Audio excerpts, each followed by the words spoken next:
Hello, नमस्ते and welcome. This is सीएसी सुमंग रतानी। तो मैंने रिवीजन लेक्चर की सीरीज शुरू की थी। 5 चैप्टर उसमें कंप्लीट किए थे and then I was busy. So मुझे बहुत सारे स्टूडेंट का मैसेज आने लगा है कि सर वो कलर चार्ट बुक से जो आप रिवीजन करवाते थे बहुत अच्छे थे, प्लीज उसको शुरू कर दीजिए। And many messages I was getting and specifically students were asking कि सर चैप्टर नंबर 12 जो है ना उसका रिवीजन हमें करवाइए, right?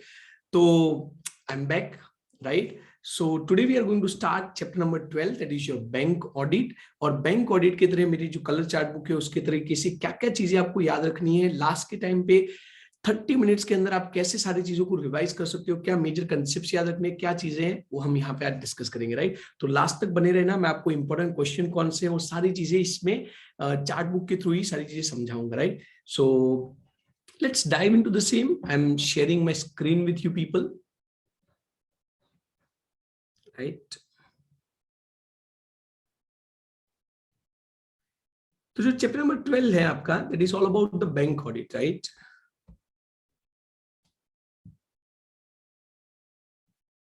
Yes, so you can सी यहाँ पे मैंने आपको चैप्टर नंबर 12 पूरा क्लास नोटबुक में से दिखाया है।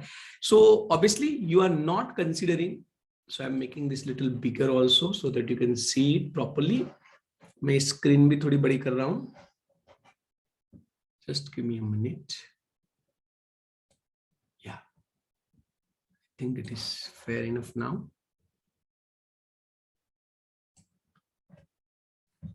या so now if you see here, तो बेसिकली आपको ऑब्वियसली ये चैप्टर नंबर 7 जो लिखा है वो ध्यान में रखने की जरूरत नहीं है। ये मैंने ऑडिट को मैं है ना प्रोसेस की तरह डिफाइन करता हूँ और मेरी प्रोसेस की तरह ये था, बट जो आप लोग समझ रहे हो this is your chapter number 12। So what you can understand is basically this is your chapter number 12। आपका चैप्टर नंबर 12 जो है that is about the bank audit, right? अब ये ना मैं बैंक ऑडिट को मेजर 6 पार्ट में डिवाइड करता हूँ। So I divide bank audit and for your understanding also you should divide bank audit into 6 major part, right? अच्छा, कौन से 6 मेजर पार्ट में हम उसको डिवाइड करते हैं? So this is the 6 major part, right? So you can see this is the 6 major part that you should understand in a bank audit. What are the 6 major part?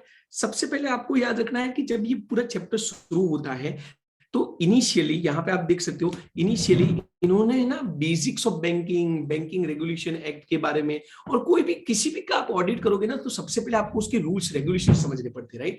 RBI का जो role है, तो सबसे पहले हम जो discuss करेंगे that is about the banking regulation act. The very first thing that we will understand is a basics. Bank कैसे गवर्न होती है, बैंक का बेसिक काम क्या है, बैंकिंग एक्ट के तरह बैंक से रिलेटेड ऑडिट की प्रोविजंस क्या है, right? These are the basic things that we are going to understand. अच्छा, सेकंड हम जाएंगे तो हम बेसिकली डिस्कस करेंगे बैंक कंडक्टिंग द ऑडिट। अब ये ना कंडक्टिंग ऑडिट अगेन अपने आप में बहुत बड़ा क्वेश्चन है, so they are never going to ask you full question on conducting audit, लेकिन इसके अंदर जो सेपरेट चीजें हैं उसकी तरह सेपरेट क्वेश्चंस आ सकते हैं। So there is a possibility that they will ask you separate questions. पूरे कंडक्टिंग ऑडिट का जो पोर्शन है आपके इंस्टीट्यूट के मटेरियल में बहुत लंबा दिया हुआ है, लेकिन उसमें से मैं आपको स्पेसिफिकली 4 या 5 क्वेश्चन है जो आपको करने हैं, उसकी लिस्ट दे दूंगा, उतना आप कर लो, आपका काम हो जाएगा। Then you will move to the third and very important aspect, and this is the most important part of the bank audit. Even in real life हम जब बैंक ऑडिट करने जाते हैं तो सबसे इंपॉर्टेंट जो पार्ट है ना that is audit of advance, right? और एडवांस जो है उसको मैं फर्दर 6 पार्ट में डिवाइड करता हूं। सो आई डिवाइड योर एडवांस वाला पॉइंट इनटू 6 पार्ट। सबसे पहले हम जो डिस्कस करेंगे, तो अगर आप देखते हो यहाँ पे, right? So the first part that we are going to discuss is basically the what does advance comprise। तो advance में सबसे पहले तो आता क्या है, right? What is covered or what is like there in the advance? think screen की size बहुत बड़ी हो गई है, so I don't know whether you people are able to see it or not। इसको नॉर्मल साइज में, हाँ, right? So this is like what does advance comprises, advance में क्या क्या इंक्लूड होता है। सेकंड पॉइंट पे आप जाते हो तो nature and mode of security के बारे में हम डिस्कस करेंगे। थर्ड पॉइंट पे आप जाते हो तो प्रूडेंशियल नॉर्म्स ऑफ एनपीए के बारे में हम डिस्कस करेंगे। चौथा, एनपीए के कुछ स्पेशल कंसेप्ट है उसके बारे में हम बात करते हैं। पांचवा, हम ड्रॉइंग पावर का जो पूरा कंसेप्ट है उसके बारे में डिस्कस करते हैं। एंड फाइनली हम ऑडिट ऑफ एडवांस के बारे में डिस्कस करेंगे। जब हम ये ऑडिट ऑफ एडवांस के बारे में डिस्कस करेंगे तो ये ऑडिट ऑफ एडवांस जो है उसको मैं फर्दर 2 पार्ट में डिवाइड करता हूँ, इंस्टीट्यूट डिवाइड करती है वैसे। that is about test of control and that is about test of detail. So we are going to basically discuss 6 subtopics when it comes to the audit of advance or simply the advance. अच्छा, तीसरे part में हम revenue item के बारे में discuss करेंगे, चौथे part में हम एक्सपेंसेस के बारे में डिस्कस करेंगे। जब आपने एडवांस का ऑडिट कर लिया, जब आपने इनकम का ऑडिट कर लिया, रेवेन्यू आइटम्स का ऑडिट कर लिया, जब आपने एक्सपेंसेस का ऑडिट कर लिया, तो फाइनली क्या बचा? रिपोर्ट। ये सारी चीजें करके क्या करो? रिपोर्ट कर दो, राइट? तो your bank audit is basically divided into 6 major part. First, you can see introduction, understanding the banking, right? Second, conducting the procedure, the broad, the macro level of procedure.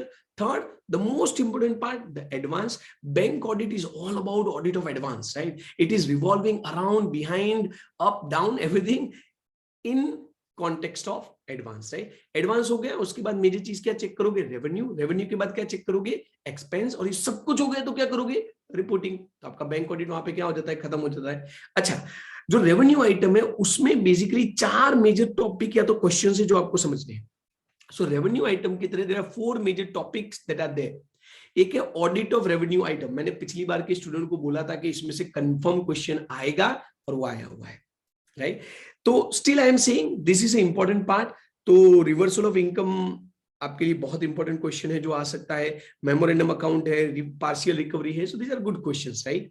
Then audit of expense है, interest expense होता है, operating expense होता है और provisions and contingency है। Provision and contingency same chapter number 9 में भी cover किया गया है। चैप्टर नंबर 9 में मैं इसको हमेशा इंपॉर्टेंट बताता हूं, तो वो चैप्टर नंबर 12 के तरह भी प्रोविजन कंटीजेंसी पूछ सकते हैं, यहाँ पे भी पूछ सकते हैं। एंड रिपोर्ट, रिपोर्ट में है ना इंस्टीट्यूट ने जो मे 21 ऑनवर्ड्स, मतलब आपकी एग्जाम ऑब्वियसली उसी वाले में आएगा, उसमें ना एक नया पॉइंट ऐड किया गया है, new topic has been inserted, जहां पे इस टॉपिक में इंस्टीट्यूट ने different types of report required in a bank ऐसा करके एक अलग से टॉपिक दिया है।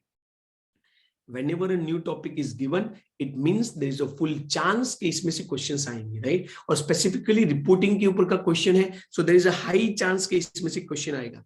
मैंने ऑलरेडी जो लास्ट डे नोट्स आपके लिए अपलोड किए हैं, वो लास्ट डे नोट में जितने भी मे 21 ऑनवर्ड नए टॉपिक ऐड किए गए, सेपरेट टॉपिक ऐड किए गए, उसका टिक मार्क करके, पेज नंबर लिख के, पॉइंट नंबर लिख के मैंने दिया हुआ है। आपको मेहनत करने की जरूरत ही नहीं है, सारे प्रैक्टिकल क्वेश्चन, सारी चीजें उस एक जगह पे मैंने आपको दे दी है।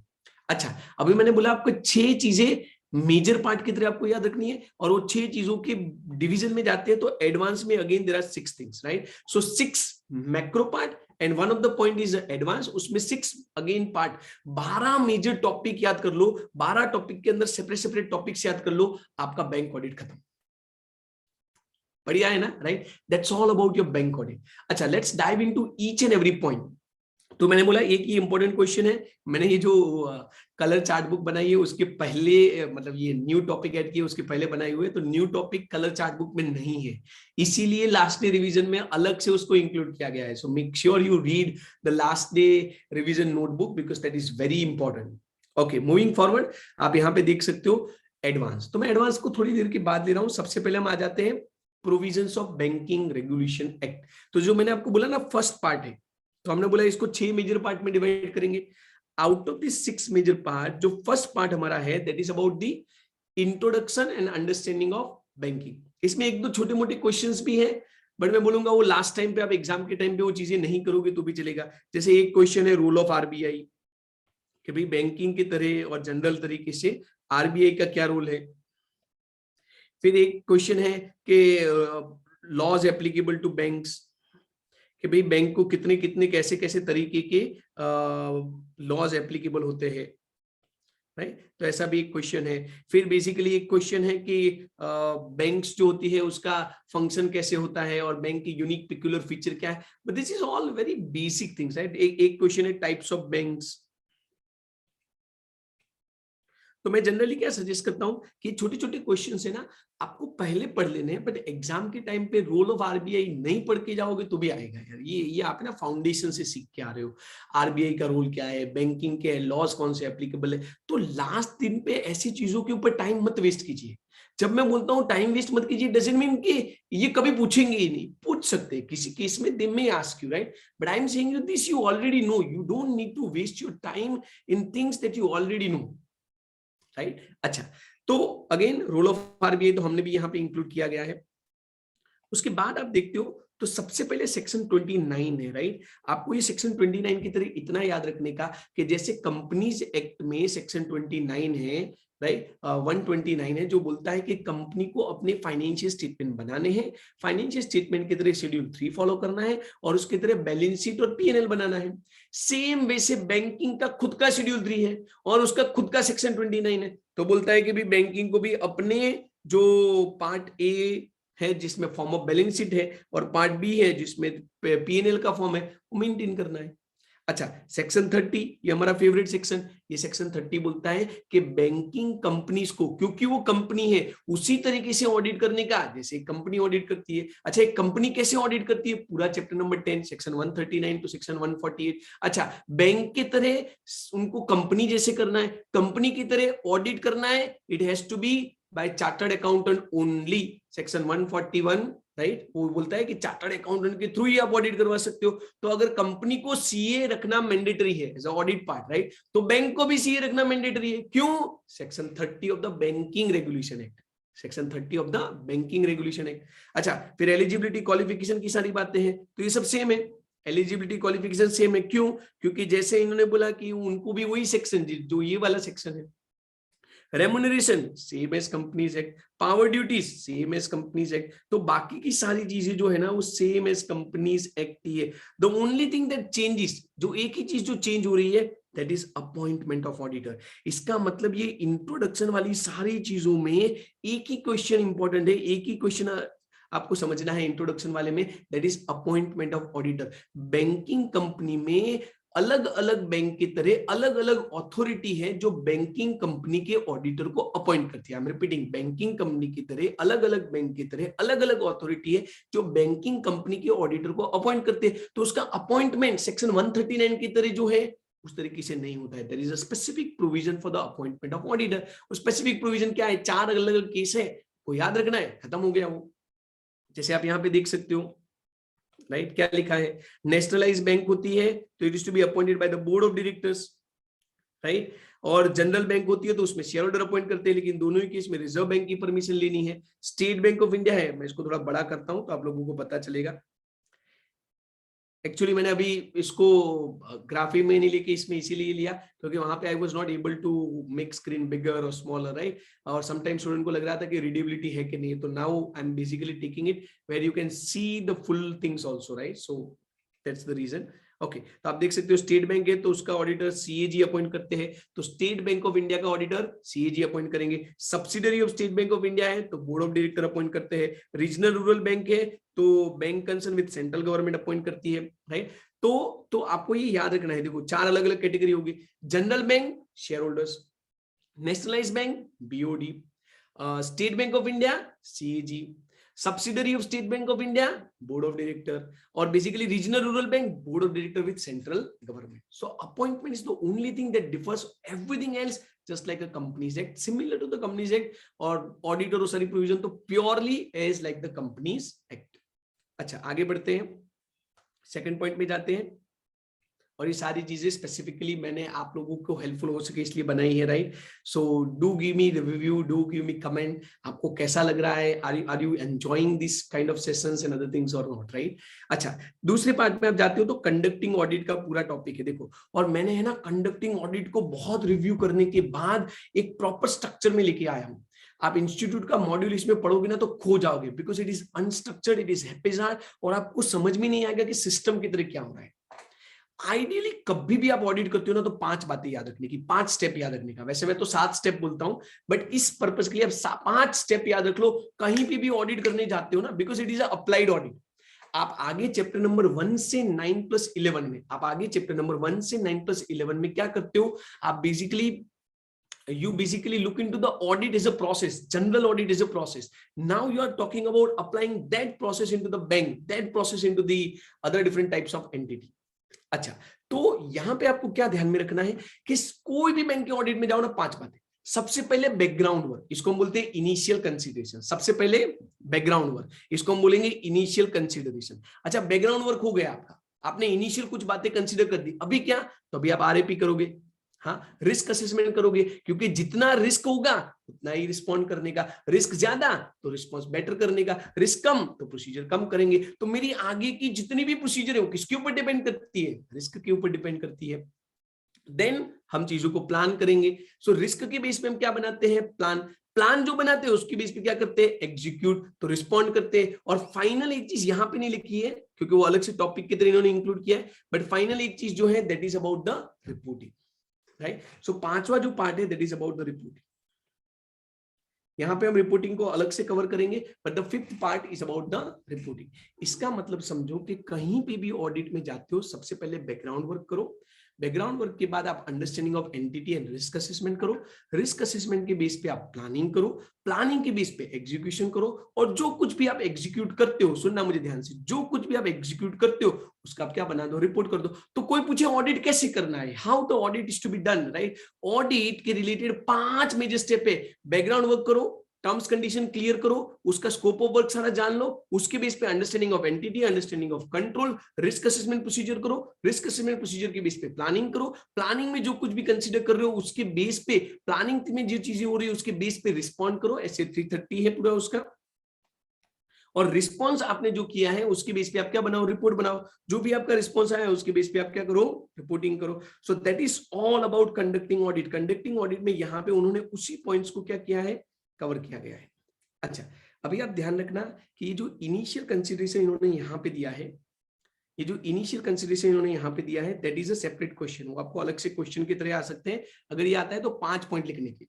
किसी का भी ऑडिट करने जाओ ना, सबसे पहले आप एंगेजमेंट रिस्क चेक करते हो। एंगेजमेंट रिस्क का मतलब काम लेना चाहिए कि नहीं लेना चाहिए। अगर आप बोलो लेना चाहिए तो फिर प्रीवियस ऑडिटर के साथ कम्युनिकेट करते हैं। मैं अगले वाले ऑडिटर को पूछ रहा भाई तेरे को कोई प्रॉब्लम नहीं है ना, मैं ऑडिट ले रहा हूँ, बोले ओके, तो आप आगे बढ़ते हो।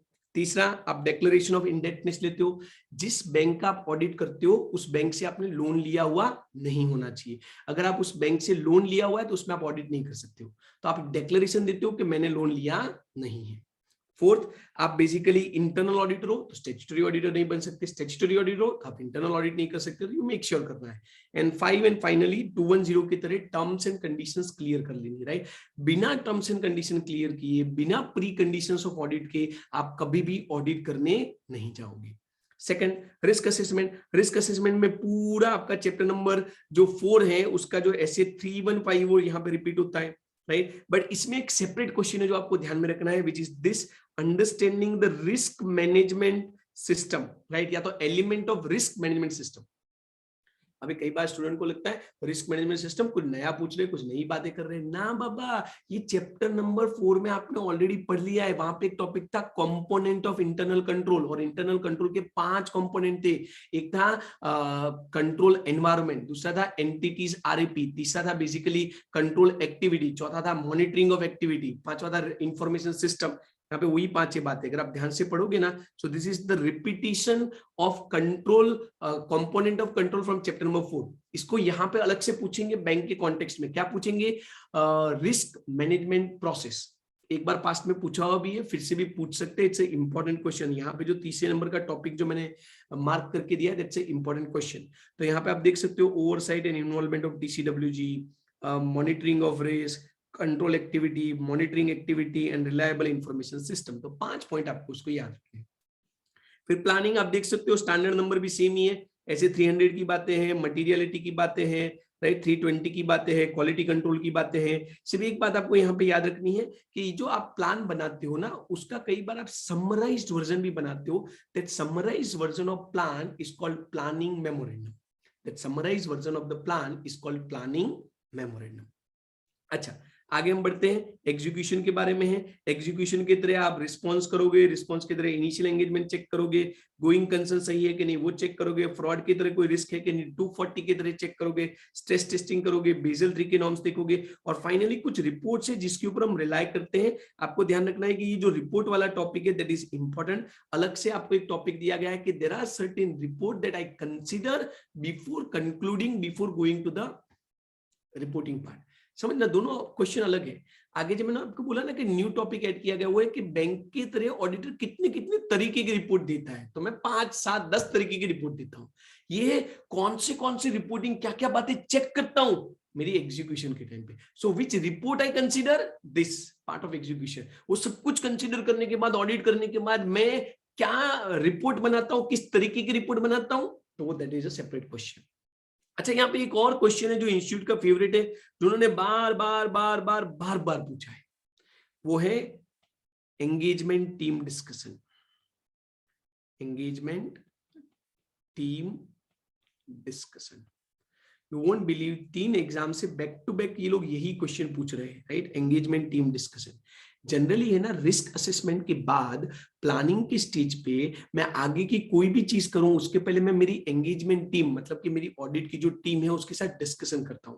वो डिस्कशन का एजेंडा क्या होता है, वो डिस्कशन क्यों करना चाहिए, उसका फायदा क्या है, उसके ऊपर पूरा एक आपका टॉपिक है, which is again a part of conducting audit, right. This engagement team discussion is a very important aspect of the planning stage, right. So that is your second major portion completed. हाँ, ये conducting audit जो है ना, वो आपका second major portion है। पहला major portion मैंने आपको क्या बोला था, introduction and basic banking regulation act. Second major portion आपका क्या है, कंडक्टिंग ऑडिट। कंडक्टिंग ऑडिट को मैं सेपरेट 4 पार्ट में डिवाइड कर रहा हूं, और 4 पार्ट की तरह सेपरेट क्वेश्चन से मैंने आपको रिस्क असेसमेंट वाला इंपॉर्टेंट क्वेश्चन बताया, एंगेजमेंट टीम वाला इंपॉर्टेंट क्वेश्चन बताया, कौन सी रिपोर्ट्स हम देखते हैं वो इंपॉर्टेंट क्वेश्चन बताया। तो वो कुछ चीजें हैं जो आपको सेपरेट क्वेश्चन की तरह आ सकती है, वो आपको ध्यान रखना है। पूरा conducting audit as a full question वो लोग आपको कभी पूछेंगे नहीं। अच्छा, उसके बाद हम जाते हैं तो एडवांस वाला टॉपिक है। तो मैंने आपको ऑलरेडी बता दिया कि एडवांस की तरह 6 मेजर टॉपिक है, राइट। सबसे पहला है कि एडवांस में क्या कंपेराइज होता है। तो एडवांस में क्या क्या चीजें आती है उसके उन्होंने जनरल एग्जांपल दिए कि आप बिल डिस्काउंट करवाते हो, आप बेसिकली टर्म लोन देते हो, आप बेसिकली सीसीओडी देते हो, आप किसी और नाम से देते हो। बैंकिंग के तरह जब बैंक किसी सामने वाले बंदे को पैसा देती है तो it is called as advance. Whatever name you give it as bill discounting, bank का पैसा गया, yes. You give it as a term loan, long term के लिए, पर बैंक का पैसा गया, हाँ। तो बैंक किसी को पैसा देती है तो बैंक के लिए क्या है, एडवांस। उसके सारे एग्जांपल्स है। पर ये जो एडवांस है ना, उसको हम डिस्क्लोज 3 अलग अलग तरीके से करते हैं, कैटेगरी वाइज हम उसको डिस्क्लोज करते हैं। तो आप ध्यान से देखोगे ना, तो यहाँ पे लिखा है बेस्ड ऑन टाइप। तो ये जो बोला डिस्काउंट, कैश क्रेडिट, ओवरड्राफ्ट, उस तरीके से हम उसको क्या करते हैं, डिस्क्लोज करते हैं। फिर सिक्योरिटी के बेस पे सिक्योर्ड अलग दिखाते हैं, अनसिक्योर्ड अलग दिखाते हैं। फिर प्लेस के बेस पे इंडिया वाला अलग दिखाते हैं, आउटसाइड वाला अलग दिखाते हैं, राइट। तो बेसिकली उसके डिस्क्लोजर के ऊपर आपको क्वेश्चन आए तो आपको डिस्क्लोजर की 3 कैटेगरी और उसके अंदर का पॉइंट लिखना है। सेकंड क्वेश्चन पे जाते हैं, nature and mode of security, right. तो सबसे पहले नेचर ऑफ सिक्योरिटी। तो सिक्योरिटी 2 तरह की होती है। कौन सी 2 तरह की होती है, प्राइमरी सिक्योरिटी जिसके बेस पे लोन दिया, प्राइमरी सिक्योरिटी जिसके बेस पे लोन दिया, और दूसरा होता है कोलेटरल सिक्योरिटी जो छोटे मोटे खर्चे रिकवर करने के लिए दिया है। उस कोलेटरल सिक्योरिटी से मेरा लोन रिकवर नहीं होगा, बट लोन के रिलेटेड जो छोटे मुझे यहाँ वहां के खर्चे होते हैं ना, वो खर्चे मेरे रिकवर करने के लिए, किसी को मुझे ये है कि वो प्रॉपर्टी सेल करवानी है, मुझे ये है कि उसको नोटिस देना है, तो मैं शेयर्स, तो मैं कुछ छोटी मोटी चीजें भी गिरवी रखवाता हूँ, which is over and above the main security, इसको बोलते कोलेटरल सिक्योरिटी। अच्छा, उसके बाद है मोड ऑफ क्रिएशन। तो जो सिक्योरिटी होती है उसमें 6 मोड होते हैं। There are 6 major modes of creation of security. Security 6 तरह की होती है। कौन से 6 तरह की होती है, सबसे पहला होता है मॉर्गेज। मॉर्गेज का मतलब होता है जब आप इमूवेबल प्रॉपर्टी को गिरवी रखते हो। सिक्योरिटी इन इटसेल्फ मींस गिरवी रखना। अभी गिरवी कैसे कैसे रखोगे, क्या क्या गिरवी रख सकते हो, एक होता है इमूवेबल प्रॉपर्टी, आपने घर गिरवी रख लिया। अच्छा, इमूवेबल प्रॉपर्टी गिरवी रखोगे तो रजिस्टर्ड हो सकता है, बैंक कागजात करेगी, या तो अनइक्विटेबल हो सकता है, बिना कागजात का होगा। कागजात वाला उसको हम बोलेंगे रजिस्टर्ड, बिना कागजात वाला उसको हम बोलेंगे इक्विटेबल। दूसरा होता है प्लेज। अगर आप मूवेबल प्रॉपर्टी, आप अपना गोल्ड गिरवी रख के आ गए तो उसको हम क्या बोलेंगे, प्लेज। तीसरा होता है हाइपोथिकेशन। आप अपना मूवेबल प्रॉपर्टी गिरवी रख के आ गए लेकिन पोजीशन आपके पास है, जैसे मैं बोलता हूँ कार, जैसे मैं बोलता हूँ आपका व्हीकल और कोई बाइक और एक्टिवा, तो आपने एक्टिवा गिरवी रखा लेकिन एक्टिवा का पोजीशन आपके पास है, इसको हम क्या बोलेंगे, हाइपोथिकेशन। चौथा होता है असाइनमेंट। मुझे मिस्टर ए के पास से 10 लाख लेने के, मुझे बैंक को 5 लाख देने के, तो मैंने ए का रिकवरी का जो राइट है वो बैंक को दे दिया, right. So when I am transferring my right to transfer is called assignment. अच्छा, मेरे बैंक में एफडी के 6 लाख रुपए पड़े थे, 10 लाख लोन के लेने थे, तो मैंने बोला एफडी मेरा क्या करो, सेट ऑफ कर लो। तो मेरा एक पैसा लेना था, दूसरा पैसा देना था, दोनों को सामने मैंने एडजस्ट करवा दिया, इसको हम क्या बोलेंगे, सेट ऑफ। और चौथा होता है लियन। लियन है पोजीशन का right. Right. So that's a mode of creating security. एक बार रिवाइज कर लेते हैं मोड ऑफ क्रिएटिंग सिक्योरिटी. सबसे पहला मॉर्गेज, उसमें रजिस्टर्ड एंड इक्विटेबल. दूसरा है प्लेज. तीसरा है हाइपोथिकेशन. चौथा है सेट ऑफ. पांचवा है असाइनमेंट. और छठा है लियन. अच्छा, उसके बाद आते हैं prudential norms for IPO, so prudential norms for loans, right. और नॉन परफॉर्मिंग एसेट एनपीए. अभी एनपीए की तरह दो तीन बातें समझ लो. Obviously one is the name, it's a non performing asset. लेकिन नॉन परफॉर्मिंग एसेट का सिंपलेस्ट मीनिंग इन्होंने दिया है, that is when the asset cease to generate revenue. Bank की जो एसेट पैसा कमाना बंद कर दे, उस एसेट को हम क्या बोलेंगे? Non performing asset. अभी अगर आप यहां पे देखते हो तो हमने ऑलरेडी देखा कि तीन तरीके की बैंक की लोन होती है. एक होता है बिल्स परचेस, दूसरा होता है कैश क्रेडिट, और तीसरा होता है term loan, right. Term loan और बिल्स परचेस में ध्यान रखना, टर्म लोन और बिल्स परचेस में वो उसका जो ड्यू डेट था उसके बाद भी 90 दिन तक पैसे नहीं आए. टर्म लोन और बिल्स में जो पैसा ड्यू था उसके बाद भी 90 दिन तक पैसे नहीं आए, तो एनपीए हो गया. लेकिन अगर कैश क्रेडिट फैसिलिटी है तो उसमें जब cash credit out of the order चला जाता है, उसमें जब cash credit out of the order चला जाता है तब उसको हम क्या बोलेंगे? एनपीए. तो ये दोनों में आपको 90 दिन वाली चीजें याद रखनी है. देखो मैं यहाँ पे क्लिक भी कर रहा हूं, 90 दिन, राइट. और ये जो कैश क्रेडिट है वहां पे आपको क्या वर्ड याद रखना है? Out of the order. अच्छा, अभी जितनी भी ये एनपीए होती है उसको आपको क्या करना पड़ता है? साथ साथ कैटेगराइज करना पड़ता है इनटू सब standard, right. So you basically categorize into the substandard, doubtful and the loss asset, right. Not only you categorize them but also based on category you provide a provision. तो जो आपको याद रखना है, राइट. तो आपको याद रखो सबसे पहले एनपीए क्या है, दूसरा याद करो कि एनपीए को कैटेगराइज करना है. जैसे 1 साल तक एनपीए हुआ 3 महीने के बाद, बट 1 साल तक एनपीए हुआ तो उसको हम बोलेंगे सब स्टैंडर्ड. 1 साल से 3 साल तो उसको हम बोलेंगे डाउटफुल, और 3 साल से भी ज्यादा तो उसको बोलेंगे लॉस असेट. उसके ऊपर प्रोविजनिंग का पार्ट है. अच्छा, उसके बाद there is a special concept of NPA. ध्यान रखना, ये जो स्पेशल कांसेप्ट ऑफ एनपीए है इसके ऊपर पास्ट में क्वेश्चंस आए हैं and there is a high probability कि इस बार भी क्वेश्चन आएंगे. अगेन ये स्पेशल कांसेप्ट पूरी का पूरा वो लोग नहीं पूछेंगे, they will take one of the topic and based on that they will ask you question. So ideal NPA का कंसेप्ट ये है कि 90 दिन ड्यू होने के बाद भी पैसा नहीं मिलता है तो एनपीए. यहाँ पे हम सारे अलग अलग स्पेशल कंसेप्ट पढ़ते हैं. 11 अलग अलग कंसेप्ट है जो आपको याद रखने हैं.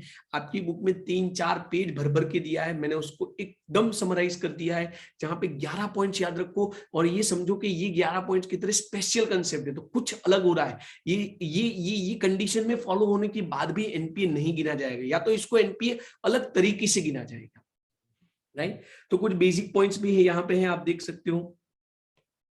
So you can see few basic points are also there. NPA is recorded on cash basis. NPA is based on the record of recovery. Asset classification is borrower wise. Then there is an inherent weakness. Now this is very important point.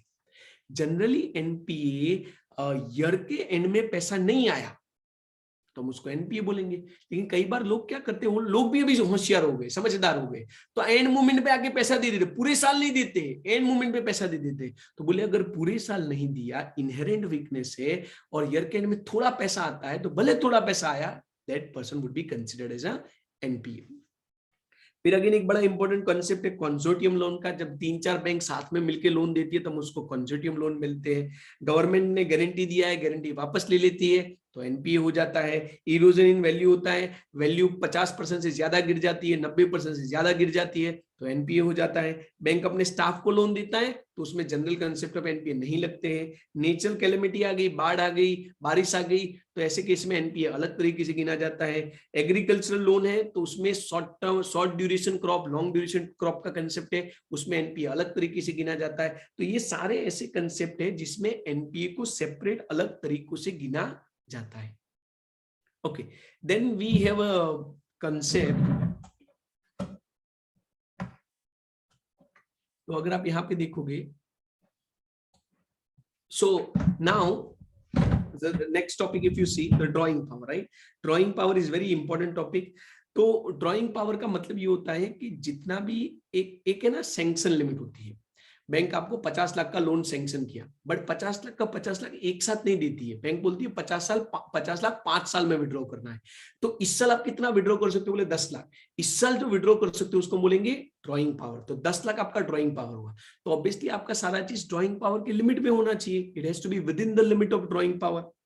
So all accounts should be kept within the drawing power limit. Adequacy working capital के base पे आपको loan देते हैं तो working capital का adequacy होना चाहिए, right. As a bank के ऑडिटर आपको स्टॉक और सारे ऑर्डर स्क्रूटिनाइज करने चाहिए, आपको एनुअल रिपोर्ट स्क्रूटिनाइज करना चाहिए, आपको आरबीआई की गाइडलाइन फॉलो की कि नहीं वो चेक करोगे। अगर 5 करोड़ से ज्यादा है तो आप स्टॉक ऑडिट भी कर सकते हो, राइट। तो जब ड्रॉइंग पावर की तरह there are 5, 6, 7 points that you should specifically consider. Then there is a test of detail and test of control. Test of detail का ये टॉपिक है और डिटेल की तरह अगेन सारे अलग अलग असर्शंस की बात की गई है। तो आपको चैप्टर 9 यहाँ पे याद रखना है, जहां पे cut off, occurrence, security, completeness, valuation, disclosure and provisioning, ये 8 या तो 7 अलग अलग असर्शंस है जो हम वेरीफाई करते हैं, राइट। सो आपको सिंपली नाम लिखना है कि मैं चेक करता हूं कि सारे जो ट्रांजेक्शन हुए वो इस साल के है कि नहीं है, तो that is a cut off. जो भी ट्रांजेक्शन है वो पार्टी के नाम के है कि नहीं है, so that is like you check different assertion in the part of a test of detail. So that's all about your advance, right? Advance को 6 मेजर पार्ट में हमने डिवाइड किया। कौन से 6 मेजर पार्ट में डिवाइड किया मुझे बताओ। तो सबसे पहले मैंने आपको बोला what comparison advance and disclosure part, दूसरा nature and mode of security, तीसरा प्रूडेंशियल नॉर्म्स फॉर एडवांस, चौथा special conditions and special features of NPA, right. पांचवा ड्रॉइंग पावर और छठा है ऑडिट ऑफ एडवांस। उसके बाद आप आते हो तो बेसिकली चौथा मेजर जो हमारा पॉइंट है that's audit of revenue item. मैंने आपको ऑलरेडी बताया रेवेन्यू आइटम का जो ऑडिट है उसकी तरह 4 बातें हैं। There are 4 separate topics. One is a general concept. अब ये जनरल कंसेप्ट है ना, उसमें एक्चुअली आप क्या याद रखते हो पता है कि कहां कहां कैश बेसिस पे चीजें रिकॉर्ड होगी और कहां कहां बेसिकली इसको अक्रूवल बेसिस पे रिकॉर्डिंग होगा। क्योंकि समझो बैंक यहाँ पे कोर बैंकिंग का सिस्टम है, सीबीएस बोलते हैं हम उसको, सारी चीजें ऑटोमेटेड है। अगर एडवांस सही तरीके से रिकॉर्ड किया है तो उसके ऊपर का इनकम तो कंप्यूटर जनरेटेड होता है, उसमें ज्यादा कुछ चेक करना नहीं होता है। उसमें आप बेसिकली ये देखते हो कि सिस्टम्स प्रॉपर है, टेस्ट ऑफ कंट्रोल भी कर लिया है। उसके बाद तो आप बेसिकली देखते हो कि रेवेन्यू रिकॉग्नाइजेशन AS9 का जो कंसेप्ट है, जहां कैश बेसिस पे होना चाहिए वहां पे कैश हुआ है, जहां पे अक्रूवल बेसिस पे होना चाहिए वहां पे अक्रूवल हुआ है। कैश बेसिस पे कब आएगा, अक्रूवल बेसिस पे कब आएगा, वही आप इस वाले पॉइंट में डिस्कस करते हो। So everything that you discuss in this topic that's audit of revenue item is only and only checking the concept of AS9। अच्छा, उसके बाद रिवर्सल ऑफ इनकम। तो रिवर्सल ऑफ इनकम का कंसेप्ट क्या है ये समझ लो। रिवर्सल ऑफ इनकम का मतलब होता है जब बंदा एनपीए हुआ, till the time he become NPA, हमें तो पता नहीं था ना कि वो एनपीए होगा। बैंक अक्रूवल फॉलो करती है, तो बैंक ने अक्रूवल के बेसिस पे उसका 50,000 का इनकम रिसीव्ड लिख दिया, सच में तो मिला नहीं। दूसरे महीने 50,000 का इनकम रिसीव्ड लिख दिया, सच में तो मिला नहीं। तीसरे महीने उसका 50,000 का इनकम रिसीव्ड लिख दिया, सच में तो मिला नहीं। 1.5 लाख रुपया बैंक ने लिखा मेरे को मिल गया, बट उस बंदे ने दिया नहीं था। तो इसका मतलब कि बैंक ने 1.5 लाख से इनकम ज्यादा दिखाई, जबकि एक्चुअली में 1.5 लाख मिला नहीं है। बंदा तो एनपीए हो गया, बंदे ने तो 1 भी रुपया नहीं दिया। तो ईयर के एंड में जो जो एनपीए हो गए थे, जिनकी इनकम अक्रूवल के बेसिस पे ऑलरेडी रिकॉर्ड करके रखी है, उसको आप रिवर्स करते हो। जिनकी इनकम अक्रूवल के बेसिस पे ऑलरेडी रिकॉर्ड करके रखी है, उसको हम क्या करते हैं, रिवर्स करते हैं। और ये जो रिवर्सल करते हैं उसको बोलते हैं रिवर्सल ऑफ इनकम। तो ये 1.5 लाख का इनकम जो गलत दिखा दिया था, उसको सच दिखाने के लिए वापस से एंट्री पास करते हैं, उसको बोलते हैं रिवर्सल ऑफ इनकम। अच्छा, उसके बाद ये लोग बोलते हैं पार्शियल रिकवरी होती है, आधा पैसा इस साल में आता है तो जिस साल में पैसा आया उस साल में रिकॉर्ड करने का। तो partial recovery is recorded on as per AS9 and as per AS9 it is recorded on a cash basis, not on a accrual basis. And finally ये जितना भी रिवर्सल ऑफ इनकम होता है, एक बार बंदा एनपी हो गया ना, बैंक उसको रिकॉर्ड करना बंद कर देती है। आई एम रिपीटिंग, एक बार जब बंदा एनपी हो गया, बैंक उसको रिकॉर्ड करना बंद कर देती है। पर जब मैं बोलता हूँ बंद करती है, मतलब मेन बुक्स में बंद कर देती है। उसका हिसाब तो रखना पड़ेगा ना, कितना इंटरेस्ट, कितना पेनल्टी, क्या चढ़ाया, तो उसके लिए एक अलग अकाउंट बनाती है, उसके लिए एक अलग बुक्स बनाती है। उस अलग बुक्स को बोलते हैं मेमोरेंडम अकाउंट। तो एनपीए नहीं है तब तक मेन अकाउंट्स, एनपीए हुआ तब तक रिवर्सल ऑफ इनकम वाला कंसेप्ट, और एनपीए हो गया उसके बाद मेमोरेंडम अकाउंट की बात आ गई, right. So that's all about the memorandum account. उसके बाद आप आगे बढ़ते हो तो there is a concept of expenses. I'm not finding expenses कहाँ गया, राइट, रेवेन्यू आइटम के बाद ही, हाँ ये था ना एक्सपेंस, यस। सो रेवेन्यू आइटम के बाद आप देखते हो तो एक्सपेंस है। एक्सपेंस में भी अगर आप देखते हो तो एक्चुअली एक्सपेंस के लेवल पे बैंक में आप है ना एक चीज जो मेजर चेक करते हो ना, दैट्स एनालिटिकल प्रोसीजर। आप देखो यहाँ पे 1 2 3 4 पॉइंट्स है, राइट। इसमें से 3 पॉइंट भर के इन्होंने एनालिटिकल प्रोसीजर डिस्कस की है, क्योंकि again core banking system, again ज्यादा कुछ देखना ही नहीं होता है, और उसके बाद में हमें ना सैंपलिंग कर लेते हैं, तो उसके बाद हम सैंपलिंग करते हैं। पर मेजर इन्होंने 3 बातें एनालिटिकल प्रोसीजर के जरिए दी है। तो ये लोग आपको इंटरेस्ट एक्सपेंस अलग से पूछ सकते हैं, या तो उसमें analytical procedure, so they may not ask you analytical procedure from chapter number 8, they will ask you analytical procedure but in the context of applied audit, that's a bank audit, वो आपको ध्यान रखना पड़ेगा, राइट। देन ऑपरेटिंग एक्सपेंस की बातें हैं, then provision and contingency की बातें हैं। Provision and contingency similar to chapter number 9 है। चैप्टर नंबर 9 में हमने बहुत डिटेल में इसको डिस्कस किया है, या तो हम करते हैं, right, so that you consider over there. And finally you see there are different types of report. Report के तरह भी 4 बातें आप याद रखते हो, नेशनलाइज्ड बैंक का report, general format of report, long form audit report जो कि बड़ा इंपॉर्टेंट क्वेश्चन है, and then report to the RBI, right. एक सेपरेट क्वेश्चन मैंने आपको बोला है कि न्यू सिलेबस के तरह इन्होंने ऐड किया है, वो सेपरेट टॉपिक जो है वो भी आपको एक बार देख लेना है, that is all the different types of report which are there in a bank audit. अच्छा, अगर आप यहाँ पे देखते हो तो नेशनलाइज बैंक जो है, इवन इंक्लूडिंग एसबीआई, इन दोनों का रिपोर्ट किसको जाता है, सेंट्रल गवर्नमेंट को। और रिपोर्टिंग पार्ट सिंपल है कि आप देखते हो कि सारी चीजें प्रॉपर है कि नहीं है, बैलेंस शीट सही है कि नहीं है, ट्रांजेक्शंस प्रॉपर हुए कि नहीं हुए, रिटर्न सारे मिले हैं कि नहीं मिले, राइट, प्रॉफिट एंड लॉस सही है कि नहीं, और कुछ और मैटर्स आपको लगती है तो वो और मैटर के ऊपर भी आप क्या करते हो, रिपोर्टिंग करते हो, right. So this are general matters which you basically consider when it comes to the nationalised bank. फिर जो नॉर्मल बैंक होती है उसको भी सारे स्टैंडर्ड्स फॉलो करने पड़ते हैं। उसको एक ही एडिशनल चीज है जो आपको यहाँ पे याद रखनी है, वो ये है कि उन लोगों को ब्रांचेस की तरह रिपोर्ट्स मिले कि नहीं मिले, और जिन ब्रांचेस में ऑडिटर चेक नहीं कर पाया उन ब्रांचेस का क्वांटिफिकेशन, कि मैं कितना नहीं चेक किया, क्वांटिफिकेशन आपको देना पड़ता है, राइट। देन देयर इज एलएफएआर का मतलब होता है लॉन्ग फॉर्म ऑडिट रिपोर्ट। जैसे एक नॉर्मल कंपनी के लिए कारो होता है, ऐसे बैंकिंग कंपनी के लिए एलएफएआर होता है, जिसमें बैंकिंग कंपनी का ऑडिटर बड़ी डिटेल में आरबीआई को बताता है कि क्या क्या चीजें हैं। आपको सिर्फ 3-4 बातें याद रखनी है। एक, एलएफएआर का full form, MCQ correct incorrect में आ सकता है। दूसरा, एलएफएआर जो है ना वो basically reserve bank of India को देना पड़ता है। तीसरा, 30 जून एवरी ईयर, 30 जून के पहले देना पड़ता है, आप यहाँ पे देख सकते हो। और चौथा आपको देखना है कि अगर ऑडिटर चाहे, क्योंकि ये बड़ा डिटेल में होता है, अगर ऑडिटर चाहे तो उसका एग्जीक्यूटिव समरी आरबीआई को दे सकता है। एंड फाइनली रिपोर्टिंग है, तो ये हमारा एसए 240 की तरह जा रहा है। So this is as per our SA 240 and this is again repetition of 143 subsection 12, जो कि आपका सेंट्रल गवर्नमेंट को फ्रॉड होता है, 1 करोड़ से ज्यादा वाला फ्रॉड है तो आप सेंट्रल गवर्नमेंट को रिपोर्ट करोगे, 1 करोड़ से कम वाला फ्रॉड है तो आप बोर्ड को रिपोर्ट करोगे। वो सेम बातें आपकी वहां पे फिर से आती है, right. So that is all about your bank audit, आप देख सकते हो। तो मैं फिर से अगर इसको आपको 5 मिनट्स में या तो 2 मिनट्स में लास्ट दिन के लिए अगर रिवाइज करवाना है, तो मैं आपको बोल दूं 6 major topic: introduction, right, conducting audit, loans and advance, revenue audit, expense audit and report. Introduction के तरह आप बेसिकली डिस्कस करते हो कि आरबीआई का रूल क्या है, section 29, section 30, right, power, duty, qualification, disqualification and appointment. Conducting audit की तरह हम डिस्कस करते हैं initial consideration, risk assessment procedure, planning and execution. उसमें कुछ सेपरेट क्वेश्चंस है जो मैंने आपको बोला कि आप देख सकते हो। एडवांसेस की तरह 6 मेजर टॉपिक, एडवांस में क्या आता है, उसका रिपोर्टिंग कैसे होता है, nature and mode of security, prudential norms for NPA, special concepts of NPA, drawing power and basically audit of advance, जिसमें टीओडी, जिसमें टीओसी, राइट। तो आप यहाँ पे देख सकते हो। उसके बाद एक्सपेंसेस के बारे में बात, उसके बाद रेवेन्यू के बारे में बात करते हैं, audit of advance, reversal of income, memorandum account and partial recovery.